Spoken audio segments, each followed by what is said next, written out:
de Perú, ahí vemos la de Argentina, vemos la de aquellas de Venezuela. Gloria a Dios. Bueno, un abrazo para todos, hermanos. Nos gozamos que estén aquí con nosotros.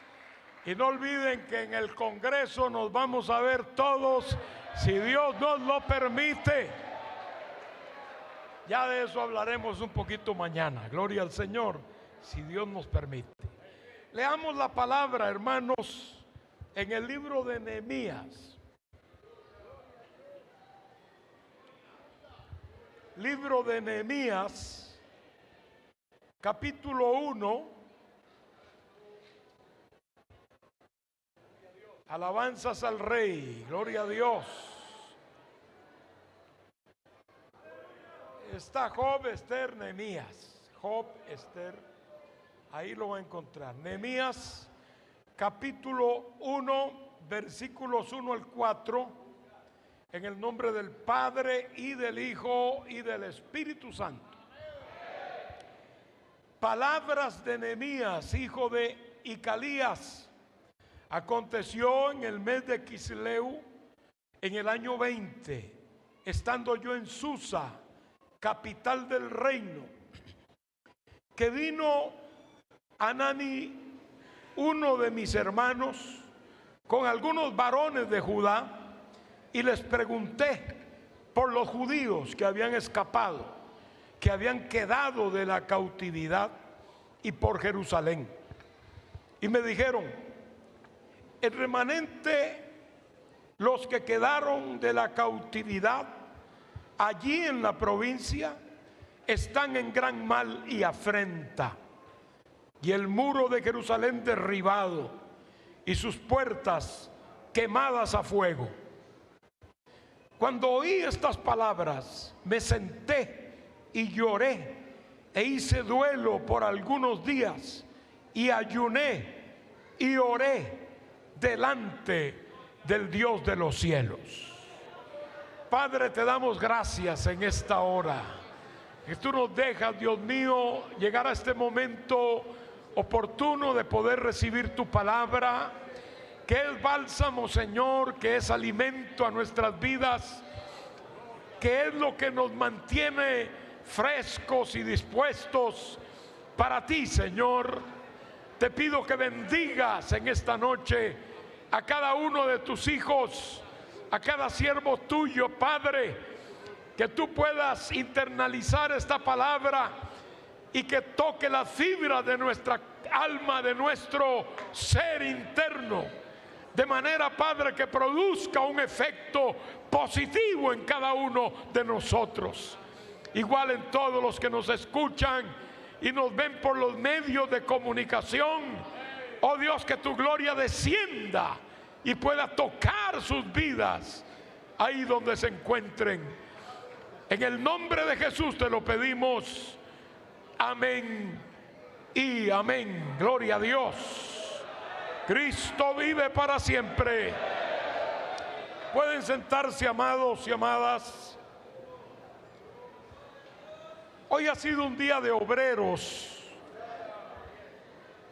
En el día estuvimos en la reunión de pastores, hermosa reunión donde pudimos compartir algo de la palabra de Dios. Y hoy, pues igual seguimos, como decía anteriormente, en este mismo sentido, en este mismo propósito, en un ambiente ministerial. Y yo pensaba, bueno, ¿qué palabra tú quieres, Señor, que yo comparta con tu pueblo?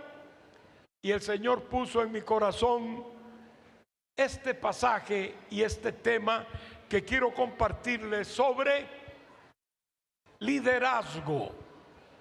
Pero liderazgo que llamaríamos también estratégico. Debemos buscar la excelencia en Dios. Esto no es cualquier cosa. Esta es la empresa más importante que hay. Es la empresa de mayor repercusión que hay, que es la obra de Dios. Debe ser visto de esa manera, con la delicadeza que merece, con el ímpetu y el entusiasmo que se requiere para algo grande. Y parte de ese propósito va a incluir siempre el ser estratégicos, el ver por dónde es que debemos ir, el ver qué es lo que mejor resultado podría dar, el sopesar, el nivelar los recursos que Dios nos ha dado y con ellos qué podemos hacer ante esta demanda divina de hacer su bendita obra. Ningún gran hombre de Dios mejor en este caso como Nehemías, este gran reformador, este gran restaurador.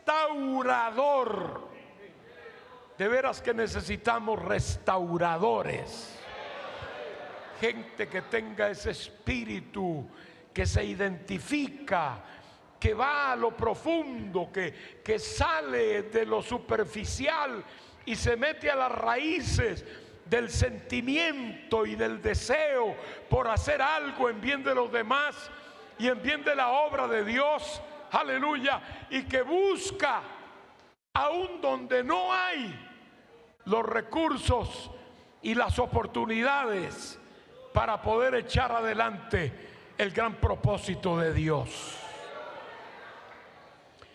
Nehemías podría ser comparado con otros caudillos, tal vez no tanto como un Moisés, pero por ahí, porque es que a Moisés le tocó el principio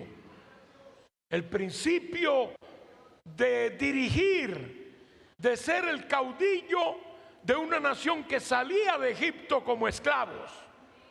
Salieron libres, obviamente las cadenas se rompieron, los yugos se pudrieron, el Señor peleó por ellos y les dio una gran victoria.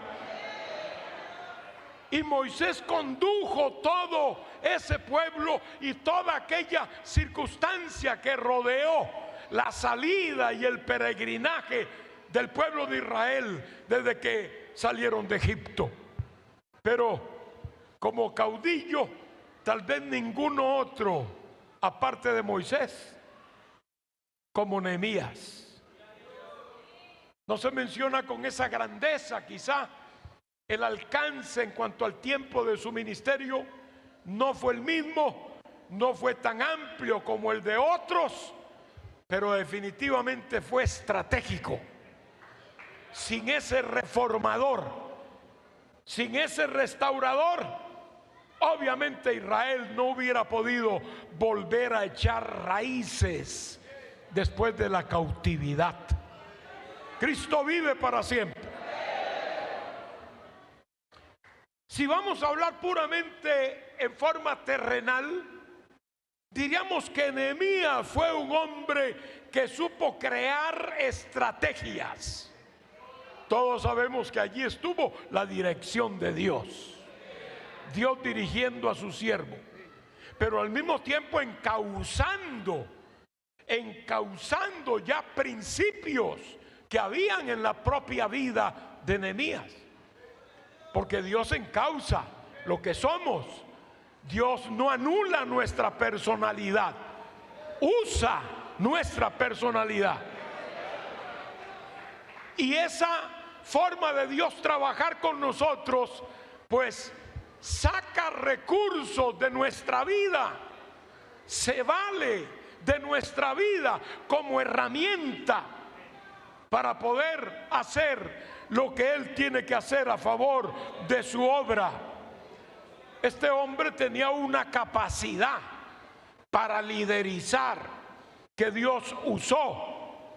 También era un hombre que tenía capacidad para utilizar recursos, porque le fueron dados recursos, los cuales administró en la forma más eficiente posible y más victoriosa posible. Gloria al Señor.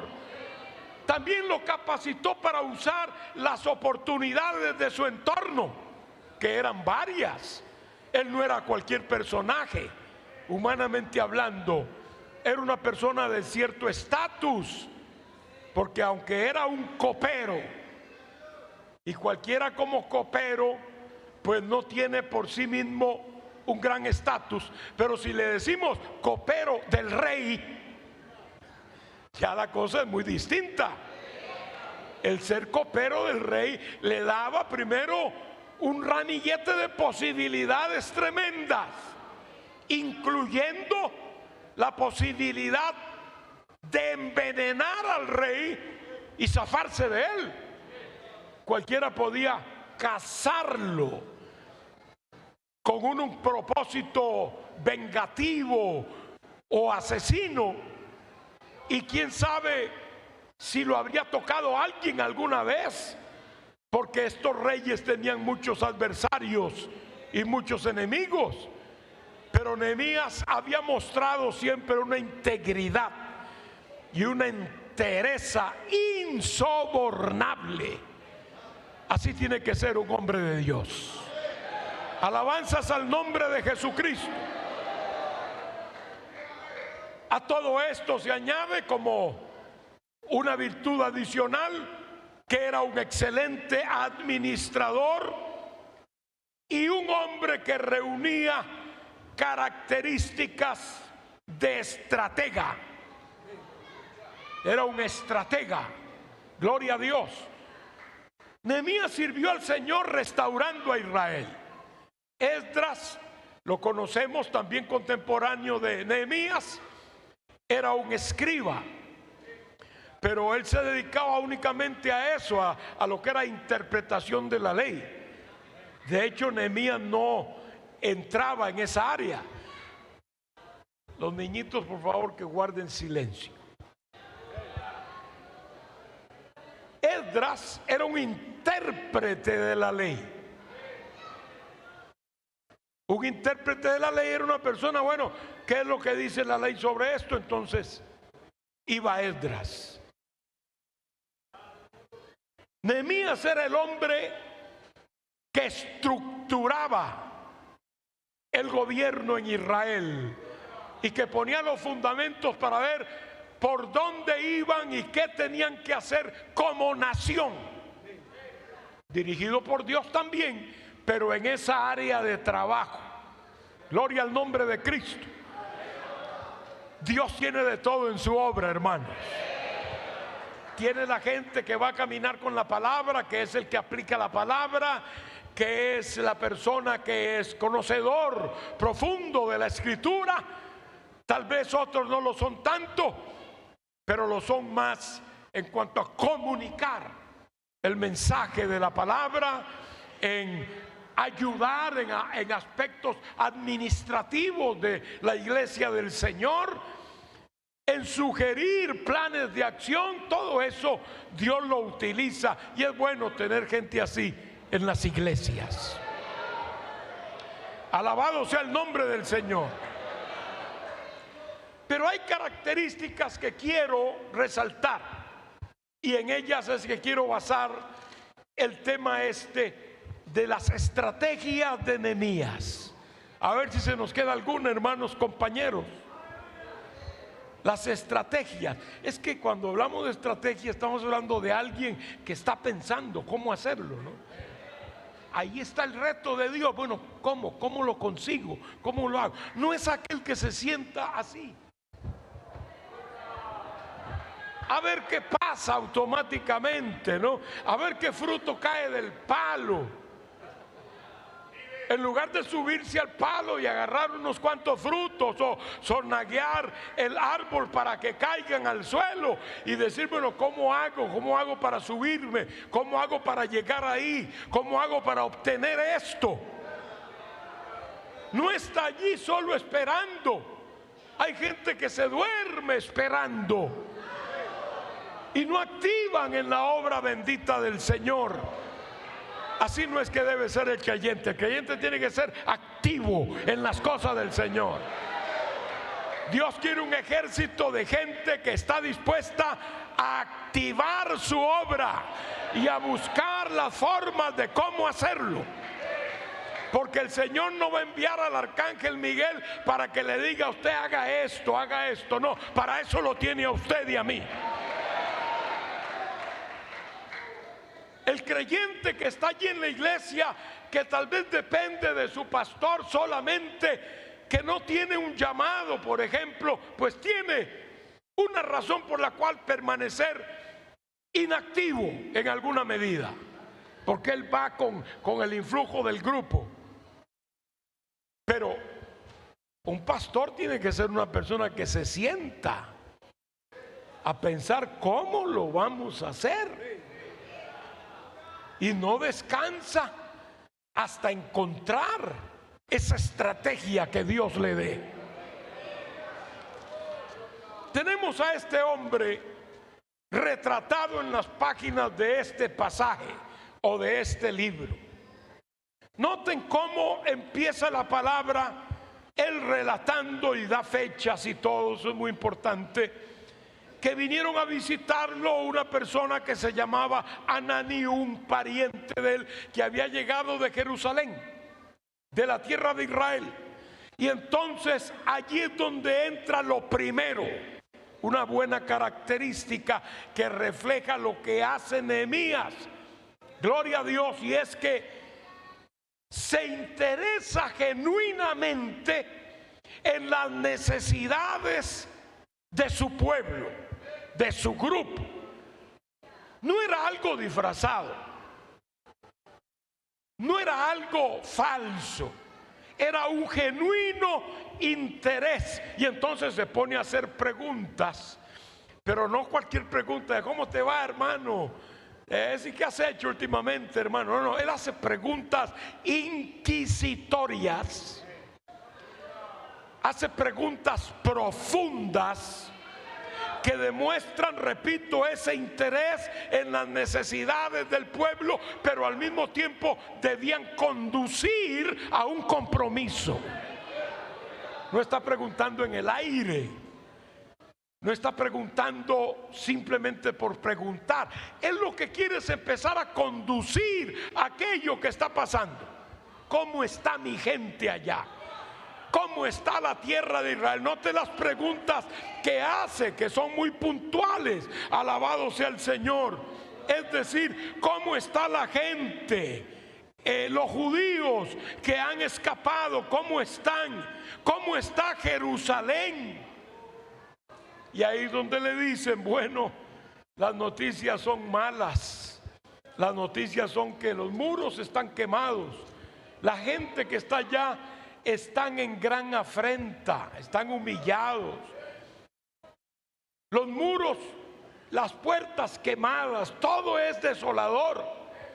No hay nada positivo allí, gloria al Señor.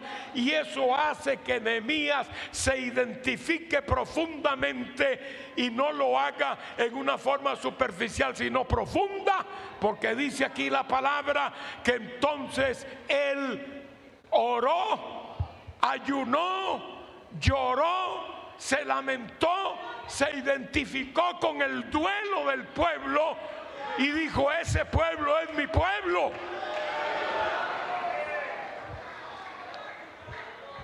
Lo que ha acontecido es terrible, y aunque yo estoy aquí, diría él, o pensaría él, estoy bien, porque era el copero del rey. Eso era un estatus enorme, era un hombre importante.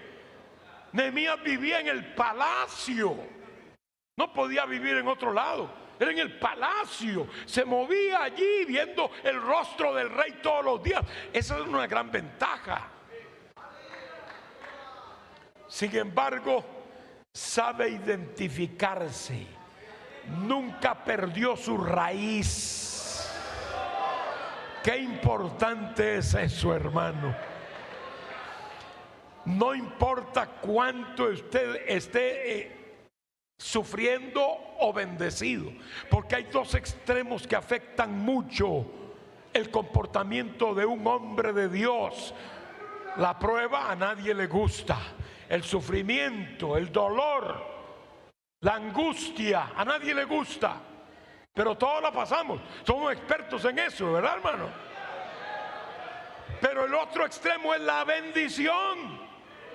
Cuando Dios te bendice, cuando todo va muy bien, cuando no estás sufriendo ninguna escasez, ningún problema económico, tal vez ningún problema de salud, y todo está bien, tranquilo, la iglesia creciendo, tal vez ya hasta ascendiste ministerialmente y ahora tienes más posición en la obra de Dios, etcétera. Y entonces dice, hombre, que he salido bueno, he salido de buena calidad. No, esa es la misericordia de Dios. Sí, recíbelo como una bendición, pero nunca te olvides de la raíz. Nosotros somos sobre todo ovejas del Señor. No importa dónde Dios nos ponga, en cualquier altura que sea, somos ovejas del Señor. Y como ovejas, todos somos iguales. Nadie es más, nadie es menos. Si tenemos este sentir, el diablo no podrá engañarnos y llevarnos a ser víctimas del orgullo y de la vanidad y de creernos superiores o más que los demás. Nos mantendrá allí, como hizo Nehemías, que tenía años ya en este imperio de Persia sirviendo, y había llegado a estos puestos tan importantes, pero todavía era capaz de hacer su ayuno, todavía era capaz de hacer su oración, todavía era capaz de ponerse a llorar como lo hizo y a sufrir profundamente. Alabado sea el Señor. Pero tampoco es de los que se quedan solo sufriendo para él mismo. El hombre había preguntado, el hombre ahora había actuado. Noten cómo se identificó con la gente, cómo se hizo uno con el pueblo. Gloria al Señor.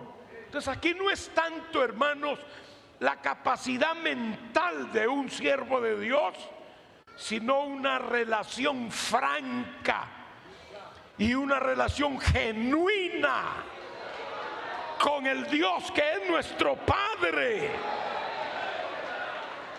Es a Él a que acudimos, gloria a Dios. Y eso nos va formando una conciencia clara de las cosas que debemos hacer para el Señor. En el versículo 7, hermanos, Él se responsabiliza con su pueblo y dice, gloria a Dios, en su oración a Dios, en extremo: nos hemos corrompido contra ti y no hemos guardado tus mandamientos, estatutos y preceptos que diste a Moisés tu siervo. Acuérdate de la palabra que diste a Moisés tu siervo, diciendo: si vosotros pecareis, yo os dispersaré por los pueblos. Está diciendo nosotros, se está incluyendo él. Quiere decir que la identificación se profundiza cada vez más, gloria a Dios, y no solamente se va a identificar con los grandes logros del pueblo, porque el pueblo tenía una historia loable. La historia de Israel era impresionante. Había gente que sabía lo que Dios había hecho. Todavía se sabía las cosas portentosas que Dios había hecho con Israel. Él se identifica ciertamente con eso, pero se identifica también con su condición de pecado, de fracaso, de déficit. Allí está él identificado. Tal vez él no había sido un corrompido o un desobediente, pero él dice: hemos desobedecido, Señor, como lo hizo Daniel. Estos hombres de Dios de oración se identificaban con el pueblo, lo llevaban en las células de su cuerpo. Hermano, es lo que el pastor tiene que ser. Por donde se mueva el pastor, tiene que llevar la carga de la obra, tiene que sentirla, en las células de su cuerpo, tiene que correr por las venas y arterias de su cuerpo, tiene que correr en la sangre, debe estar presente la carga por la obra de Dios. Esto no es un hobby, esto no es algo que porque no tuvimos nada que hacer, esto es un llamado de Dios. Es una carga divina, hermanos, que Dios pone en nosotros. Y Él sigue avanzando. Y es allí donde en esa manifestación y en esa identificación, gloria a Dios, empieza a pensar, ¿cómo voy a hacer? Esto es lo que se llama un propósito recursivo. ¿Dónde encuentro los recursos? Hay gente que se va por lo más fácil o simplemente dice, no hay, no se puede. Yo conozco a uno que dice, todo lo puedo en Cristo que me fortalece. Sí podemos, en el nombre de Jesús. Sí podemos, gloria al Señor. Hay que buscar esos recursos necesarios para lograr los objetivos. Hay que buscar el respaldo que contribuya al logro de nuestros propósitos y estrategias. ¿Qué es lo que quería Nehemías? ¿Sabe que él no puede hacerlo? Ciertamente, pero también sabe que hay otros que Dios puede usar para que le ayuden.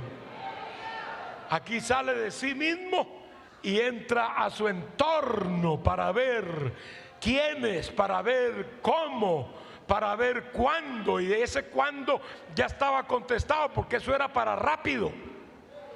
Eso no era para ponerlo allá en el horizonte y vamos a ver cuando venga. No. Él dice, esto es ya. Tenemos que actuar ya. Alabado sea el nombre de Jesucristo. Y es cuando esos recursos también Dios se los empieza a poner en el camino. Alabado sea el Señor. Y el primero es el mismo rey, porque él va a servir la copa del rey y no va con un semblante favorable. Él va triste, va apagado, se le ve en su rostro. Y mientras sirve, ya ustedes conocen, el rey le dice, ¿qué es lo que te pasa, Nehemías? Tu rostro no es el mismo, tu semblante está triste. Y tú no estás enfermo, porque aquí tienes que someterte al examen médico diario. No me vas a contaminar a mí con el COVID ni nada de eso. Los reyes eran así, hermanos, eran estrictos. Tú ganas bien aquí, no hay ningún problema contigo. Entonces, ¿por qué tienes ese rostro? Si un rey preguntaba eso, por eso dice que él, cuando le preguntaron, temió en gran manera. Porque él sabía que cuando un rey preguntaba eso, y tú venías con titubeos y con cosas raras, de una vez era el verdugo, que también estaban ahí al servicio del rey. Sáquenlo de aquí y punto, se acabó. Cabeza rodando por la arena. Nehemías por eso tuvo temor y le fue franco. Rey, ¿cómo no voy a estar triste? Si la tierra que es el sepulcro de mis padres y la ciudad de Judá en Jerusalén, mi ciudad, está vuelta a escombros, todo está quemado, todo está asolado, la ciudad de mis padres está destruida, ¿cómo no voy a estar yo triste? Y el rey entiende esa respuesta, y es cuando empieza a entreabrirse la puerta. Y Nehemías lo capta, hermano. Nehemías lo capta, porque él está en la línea. Cuando el rey le dice, bueno, ¿qué es lo que tú pides? Ahí él vio la puerta abierta. Acuérdense que ya había orado, había ayunado, había clamado, había pedido la oración a otros. Él sabía lo que iba a hacer. Por eso le contestó así al rey. Y cuando el rey le abre la puerta, le dice, bueno, rey, lo que yo quiero es que me dejes ir para allá. Yo soy un cautivo aquí como cualquiera otro. Soy uno que sirve, estoy sirviéndote, pero yo necesito que me permitas ir allá, porque yo quiero hacer algo. Yo quiero cumplir un propósito divino. Ese es un llamado de Dios, hermanos.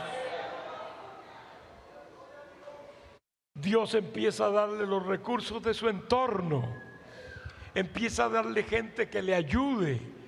El rey le dice, está bien, vas a irte. Y de hecho Nehemías fue y después regresó y después fue otra vez y estuvo años haciendo el trabajo allá en Israel, en Jerusalén y en sus alrededores, por el permiso que le dio el rey. Pero el rey le dijo, ¿qué necesitas? Y el rey le promete los recursos. Ahí está, hermano, una estrategia, porque él tenía que ir con recursos.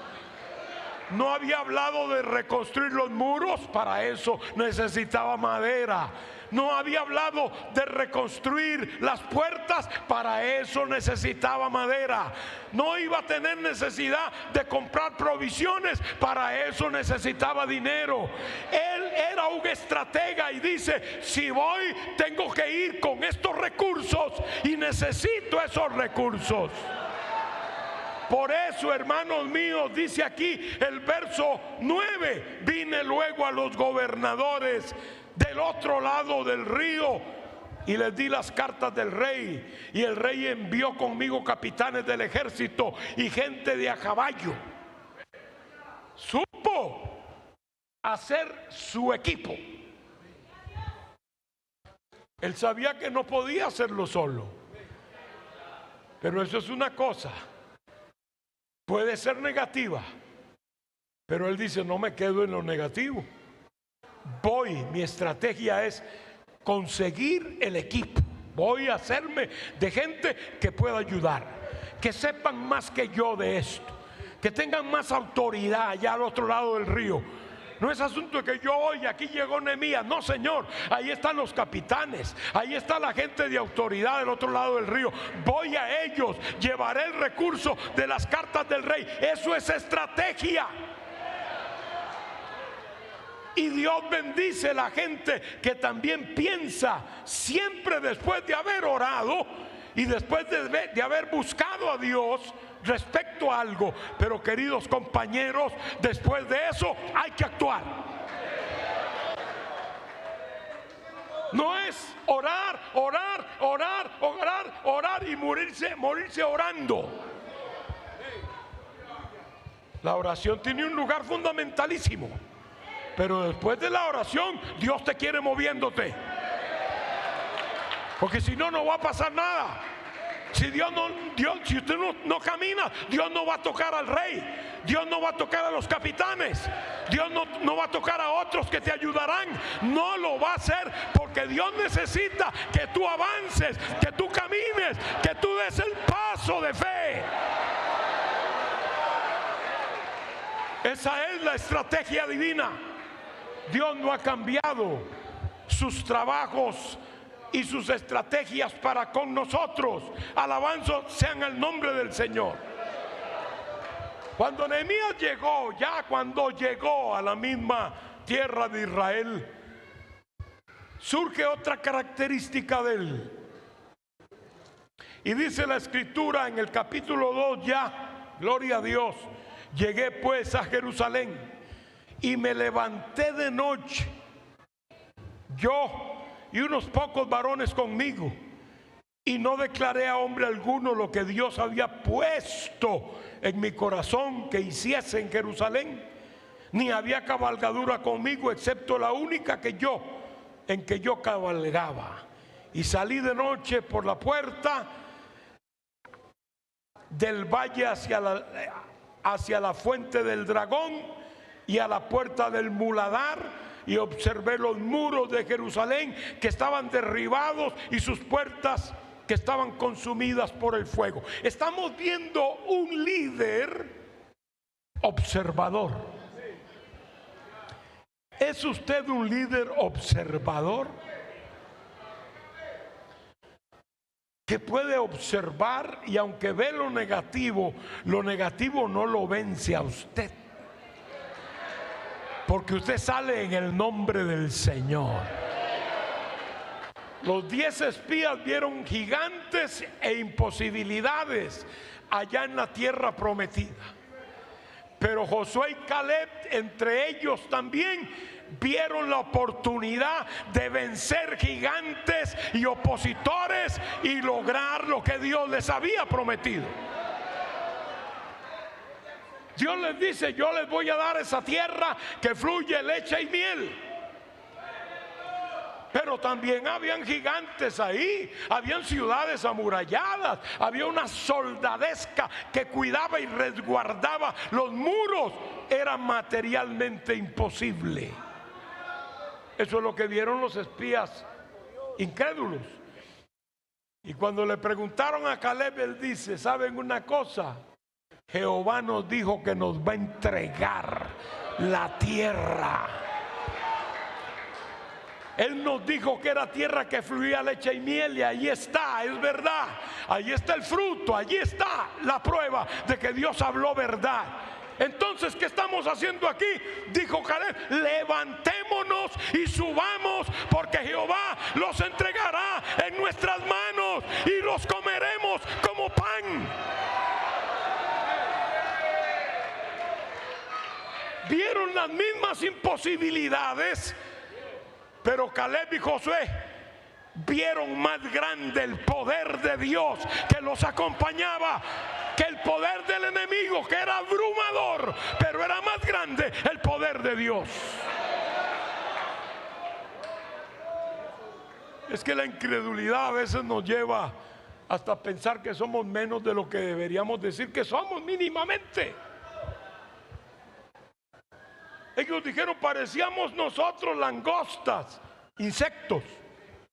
Hombre, hubieran dicho por lo menos un toro, un tigre, aunque sea hambriento, ¿no? Pero no, langostas. Ya, por favor. Hay gente que exagera las pruebas, hermanos. Hay gente que exagera las pruebas. Pero sean como sean, las pruebas son oportunidades para ver la gloria de Dios.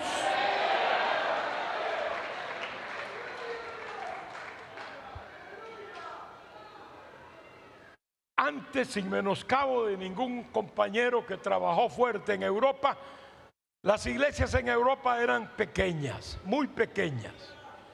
Y allá todos los obreros decían: hermano, aquí una iglesia de 25 miembros ya es grande. Ni pensar en una iglesia de 100 o 200 o más. Aquí ni pensar.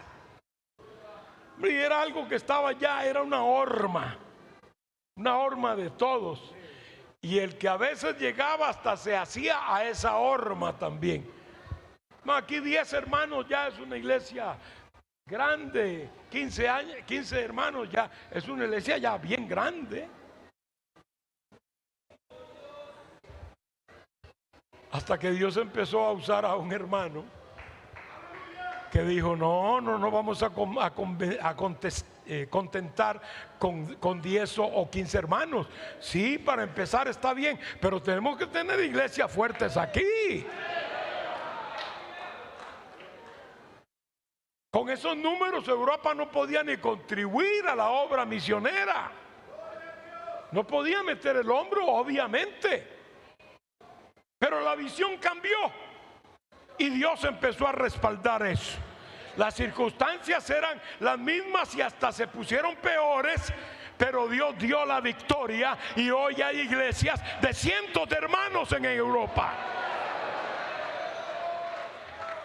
Otros pensaron: nunca vamos a alcanzar la gente europea, pero también se equivocaron. Porque hubo gente aguerrida, gloria a Dios, que dijeron: no, yo me atrevo a ir, que no hable muy bien el idioma, pero voy a evangelizar. Y ahí está, tenemos gente de Dinamarca, de ahí mismo, gloria a Dios, gente original de ahí. Tenemos gente de Francia, franceses, hasta obreros, gloria a Dios. Tenemos gente española, hay iglesias enteras de puros españoles, alabado sea Dios. Tenemos un montón de obreros españoles. Tenemos obreros, hermanos, de Portugal, portugueses. Hemos estado ganando europeos. Hemos estado ganando europeos. Antes decía: no se puede, no se puede. Pues mi hermano, si usted vive pensando que no se puede, eso es lo que está confesando.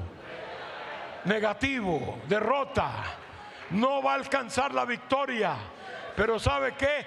Hay gente aguerrida que dice: yo voy a creer. Yo sé que esas almas igualmente necesitan de Cristo. Y allí están ganando europeos para el reino de los cielos. Alabado sea el nombre de Jesús. La última convención en Italia, reconocimos obreros italianos que entraron al ministerio, alabado sea el nombre del Señor, y un grupo enorme de hermanos que están perseverando en las iglesias, italianos que no hablan ni siquiera el español porque hay que traducirles, pero han sido alcanzados para el reino de los cielos. Porque hubo alguien que dijo: no voy a quedarme con eso de que no podemos alcanzar los europeos, porque nosotros somos latinos y ellos, bueno, se consideran, ya usted sabe, ¿no? Siempre el europeo se ha considerado como un poquito superior, que no es que lo sean, pero así se han considerado, y en eso algunos son narcisistas en extremo. Pero hermano mío, en el evangelio no hay judío ni gentil, ni hay hombre ni mujer, ni hay bárbaro ni escita. El poder del evangelio puede alcanzar también a ese grupo, y lo está alcanzando para el reino de los cielos. La iglesia tiene poder. La iglesia es capaz de presentarle al diablo defensa del reino de Dios. La iglesia tiene un mensaje arrollador que destruye los muros de Satanás. Y hasta detiene todo su empuje, porque hay quien al presente lo detiene. El misterio de la iniquidad, que ya está en acción, ya trabaja en el mundo, pero hay quien al presente lo detiene. Mire de lo que somos capaces con la ayuda de Dios, y a veces hasta sin saberlo. El diablo viene y dice: voy a desplegar mi estrategia y voy a hacer esto y lo otro y lo otro. Él quisiera ya apropiarse del mundo. Amén. Pero es que hay quien al presente lo detiene. En primer lugar es el Espíritu Santo de Dios. Mientras esté presente el Espíritu de Dios, el diablo no puede poner a nadie en su trono viejo que tiene. No podrá nunca poner al anticristo mientras esté aquí el Espíritu de Dios.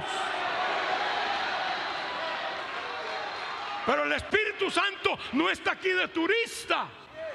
El Espíritu Santo está aquí porque es el gran consolador enviado por Jesucristo para nosotros, la iglesia. La iglesia es el receptáculo del Espíritu Santo. Por eso es que es inseparable. Donde está el Espíritu Santo está, porque allí está la iglesia. Porque hay un hombre de Dios de rodillas. Porque hay un hombre de Dios ayunando, orando, clamando, atrayendo el cielo a esta tierra. Gloria a Jesús. Gloria a Jesús.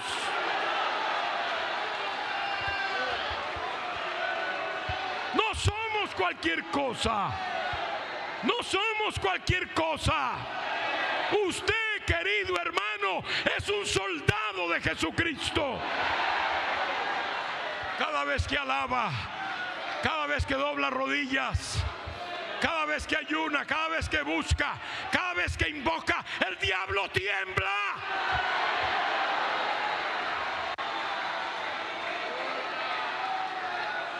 Y a su nombre.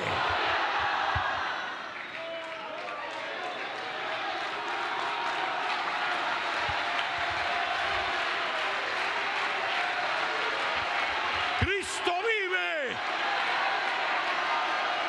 Cristo vive.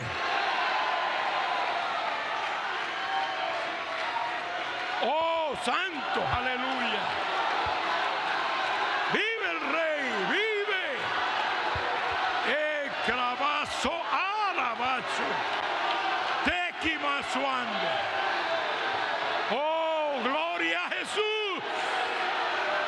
Hay poder en Cristo.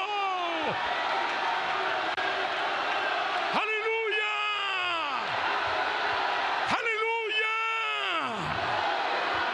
Aleluya. Aleluya. Jesucristo vive. Jesucristo vive. Gloria al Señor.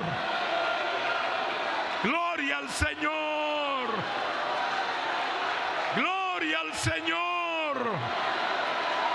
Aleluya. Poderoso el Rey. Poderoso el Rey.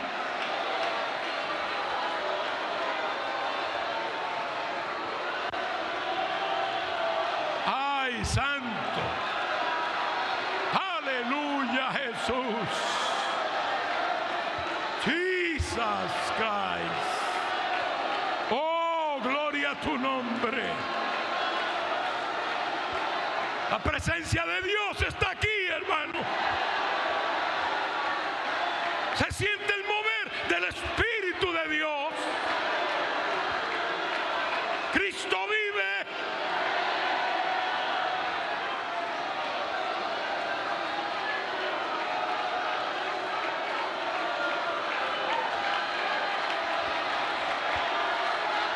Poder en la sangre. Gloria a Jesús. Oh, santo, aleluya. Poderoso. Jesucristo es el Señor. Jesucristo es el Señor. Jesucristo es el Señor.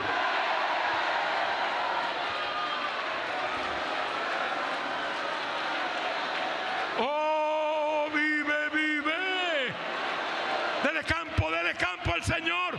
Deje que Él trabaje en su vida. Deje que Él lo llene. Deje que Él lo toque. Deje que le dé la porción que ha venido a buscar hoy. Gloria a Jesús. Gloria a Jesús. Dale lugar al Espíritu de Dios. Dale lugar a la presencia de Dios. Oh, vive, vive, vive, vive. Shabarabas, equidamans. Ecarabas, equimans. Jesus. Gloria.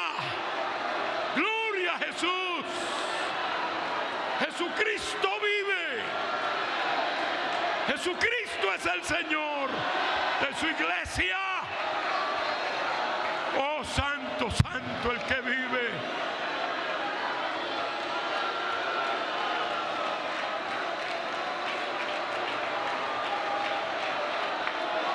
Hay poder en Jesús.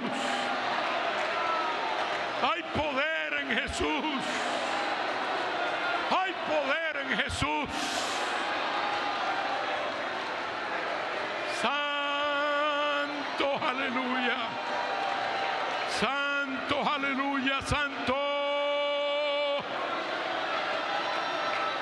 Grande es tu nombre, Señor. Grande es tu nombre. nombre. Grande es tu nombre. Gloria a tu nombre.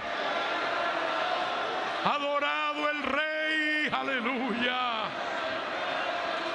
Oh, tu presencia es real, Padre. Tu presencia es real, Padre.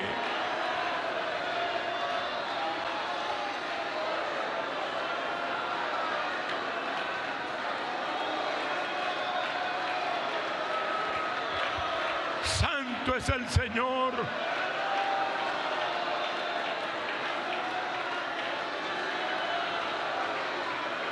Cristo vive.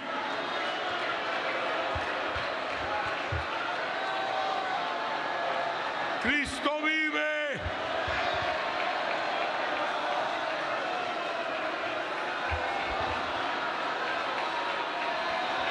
Cristo vive. Cristo vive. Hay poder en la sangre de Jesús. Hay victoria en el Hijo de Dios. Hay victoria, hay victoria, hay victoria. En el Hijo de Dios hay victoria.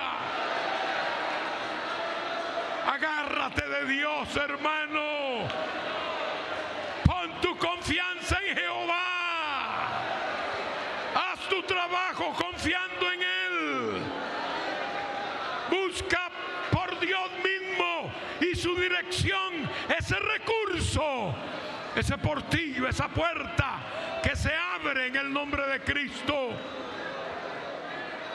Vendrán dificultades, pero el Señor está con nosotros.